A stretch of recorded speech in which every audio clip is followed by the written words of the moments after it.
Well, I am not for revolution. I think there's the chaos that can be created. I am for civil society and public pressure.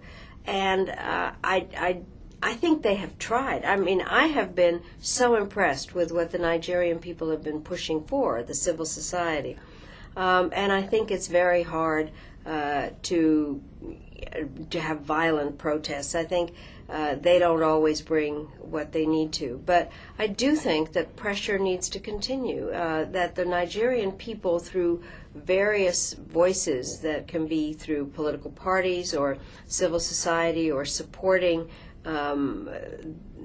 unfortunately, some of the new parliament members were also elected fraudulently, and a vibrant press can keep putting pressure.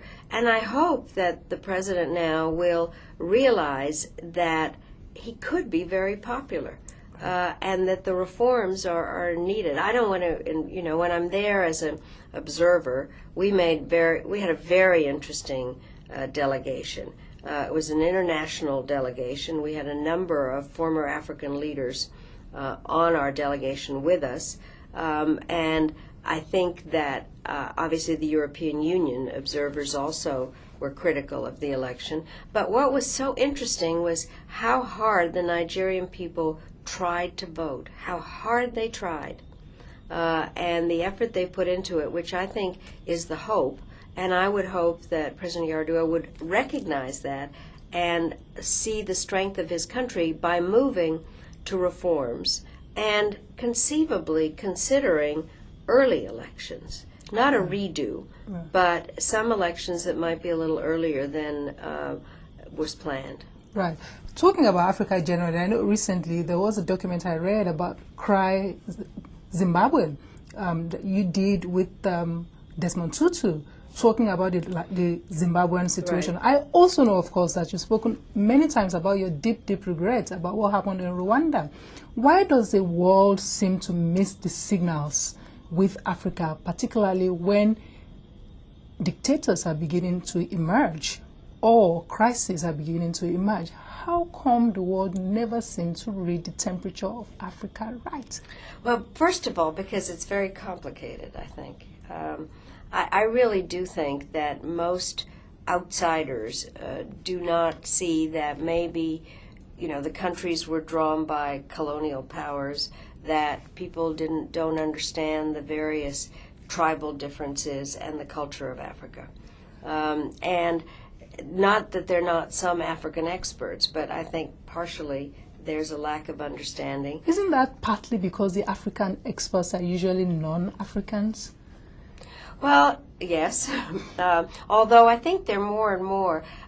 For instance, some of it has to do with, to be frank, I think people don't pay enough attention. Isn't it also because the world insists on seeing Africa as this monolithic mass of dejection, as this basket case? Well, I mean, it's interesting. You're saying Africa, and you're an African. The bottom line is there isn't just Africa. There are I know that, but countries.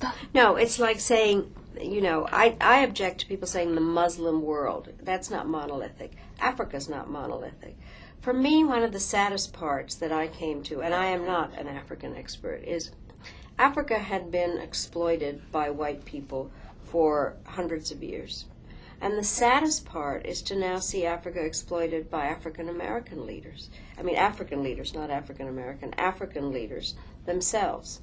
So that you have somebody like Mugabe who, he is such a complicated character because Mugabe was kind of the hero of self-determination and somebody that a lot of Americans admired. And then all of a sudden, as I said, giving up power is not easy, but giving up power is the essential part of it.